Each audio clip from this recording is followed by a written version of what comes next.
Well, this video might be a lot like a Hollywood movie because it's going to be partly scary and partly inspirational.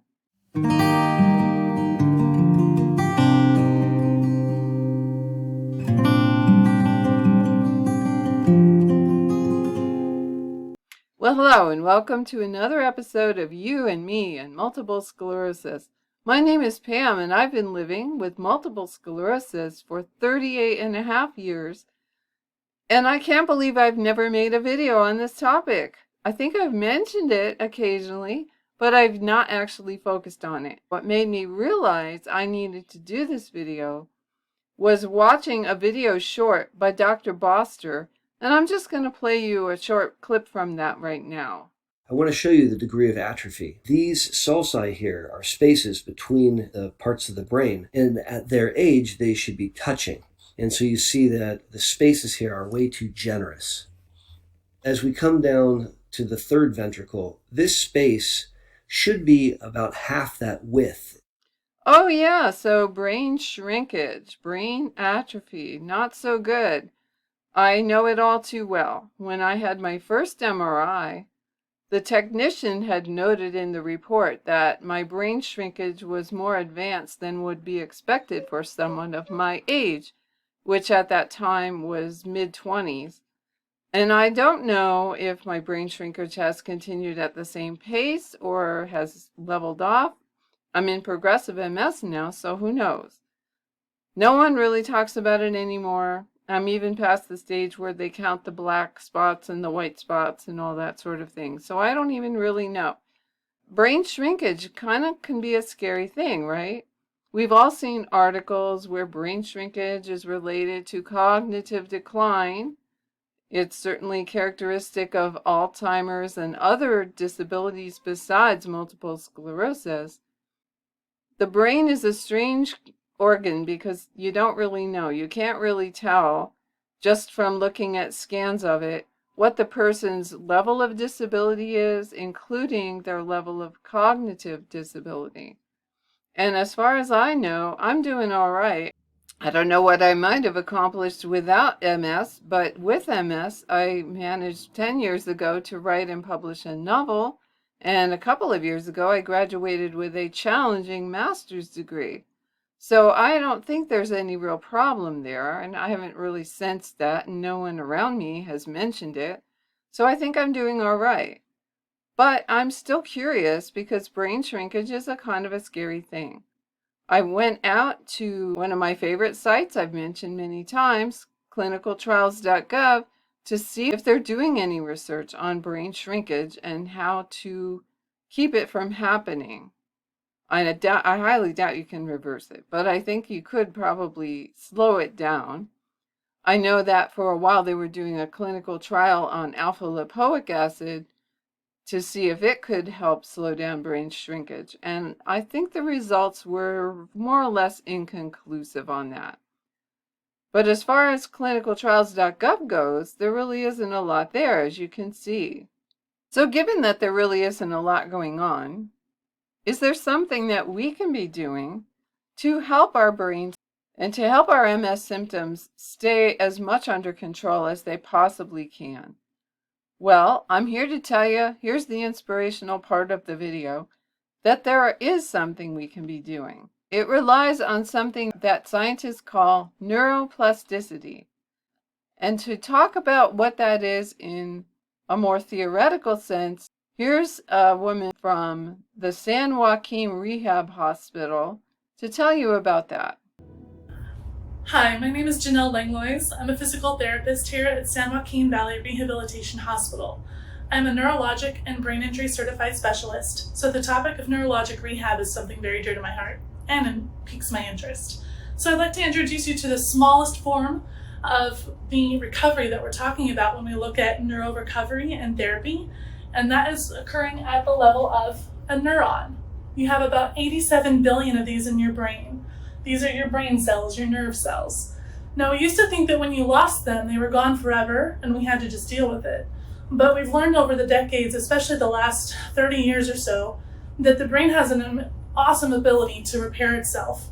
In some cases, create new neurons. So I wanted to share with you a little bit today on how that occurs. When a stroke occurs, you can lose up to 2 million neurons a minute. So it's really important that the brain has learned to adapt and overcome this. So if there's damage to a neuron here in the middle, information comes in, gets sent out. If there's nothing here, there's no signal sent to the body. Now, it can adapt by connecting to another neuron. It can create its own neuron again, or its own connection to itself again, or in some cases, allow other neurons to take on more jobs. And then you get increased signal and heightened excitability in the brain to reconnect from your brain to your body. Now, all of this is experience dependent. When we're talking about neuroplasticity, it requires intensity, repetition, and specific practice for the brain to relearn what it's supposed to do. The brain wants to take the path of least resistance. And quite frankly, a lot of people do after something really difficult happens to them. So it requires your team to help encourage you to get to that zone we like to call the uncomfortable zone. When you're working in that area, then we know that your brain is working really hard to reestablish those connections. When you're learning something new, like an instrument or a language, it can take around 10,000 repetitions to learn a new skill. So when you're relearning something you've already known in the past, it can actually take more than that because you're trying to refine it and make it the same again. So patience, hard work, ownership of what's going on, and put in the work, because that's how this will occur in your body. And now you understand a little bit about the theory, but how does that actually work in practice? Well, fortunately, I recently came upon some videos by a woman who has a PhD in physical therapy with a specialty in multiple sclerosis. Her name is Dr. Gretchen Hawley. And here's what she has to say about neuroplasticity in action. Functional exercise means picking an activity that is challenging for you to do, and maybe you can do it, but it's just not as good as you want it to be, or maybe it's something that you can't do at all, you just really struggle with it. Either way, functional exercise means picking that activity and breaking it down layer by layer into many different movements, and those movements are the exercises that you do. So I want to explain it to you today in the reference of walking. When you walk, what it requires is several different things. For starters, it requires that you are in a staggered stance. So from here, you first have to shift your weight forward, and then you need to bend your knee, flick your toes up so that you don't have drop foot, bring your knee up, straighten your knee, place your heel down first, and then shift your weight forward again, which was number 1 over here. And all while that was happening, all while this leg was moving, I was standing on one leg. So if you're counting with me, that is 7 different movements that we have to do. And that's just on one side. And then we have to do the same thing on the other side. So 7 things on each side. When it comes to walking, if any of those 7 movements are challenging for you, your walking is going to be restricted in some way. Maybe you feel off balance when you're walking, or maybe you don't have the strength to lift your leg forward, so you swing it around, or you have foot drop and your toes drag. There's a bunch of things that can be wrong, that can go wrong with walking. And if any of these 7 things are not working well, that's where your issues are. So when it comes to walking, a functional exercise might be standing, holding on to something, of course. You want to stay safe and make sure you're not going to lose your balance, but maybe it's standing and bend your knee. Or maybe it's standing and lift your knee up. We're just picking apart those 7 things. Those 7 things should be your exercises. So another example, if you have a goal of transferring better, or just standing up and sitting down without plopping and having better control, there are a lot of things that we need to do in order to do that movement. A lot of people might have the goal of, I want to stand up better, or I want to be stronger with standing up, or I want to assist with transfers more so I can help out. And a lot of people think that's just one thing. I want to stand up. Well, standing up requires your ability to shift your weight forward, to move your feet apart, to bend your knees and bring them back, to shift your weight forward, and then to push up through your legs and your arms. That's 5 things. So those are 5 different exercises that you should be doing if that is your goal. And that is what functional exercise is. If you have a goal of walking better, that's your main thing, and you have pinpointed that hip flexion, that lifting your leg up is the hardest thing for you to do, so that's what you're going to practice. You get into the right position, you're holding on to something for safety, and it's just not moving at all.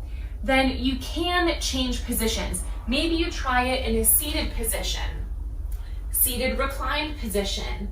Maybe you try it lying on your stomach. Maybe you try it lying on your side. There's a bunch of different positions that you can try these exercises in. The most functional position is the one that requires you to be doing that activity. So in order to walk, you have to be standing. So standing's the most functional, but sometimes we don't have the strength to do it in that position right away. So modify until you're stronger and then move up to standing. The only way to get neuroplasticity to happen, whether that's strengthening pathways that already exist or finding new pathways, the only way to get those 2 things to happen is by repetition of good quality movement for the specific muscle group that you are trying to strengthen. The other thing that I find very encouraging is that she has something to say about how old you are or how long you've had MS, and how that doesn't really make any difference as far as your neuroplasticity is concerned. Or I should be honest, it makes some difference, but it doesn't mean that just because you're 75 or because you've had MS for 40 years, you cannot take advantage of your brain's neuroplasticity. So I find all this very encouraging. I've been following up with Dr. Gretchen Hawley's programs. She has some that are free. I'll put those links below. She also has some others that you have to pay for, and at all different price ranges, depending on how much you want to get involved with that. But I'm thinking I'm going to try some of this out because neuroplasticity is something I have seen happen to me in other ways, like changing my eating habits or other patterns that I would like to change. And as she said, it's all the same thing. Your brain just reroutes and learns how to do something it's always done in the past, but learn how to do it in a different way. So I'm very encouraged about that, and I hope that you are too. One thought I'd like to leave you with is this one that came to me. The living brain never gives up. And that means we shouldn't either. Well, that's all I have for you today. So until I see you again in my next video, take really, really good care of yourself.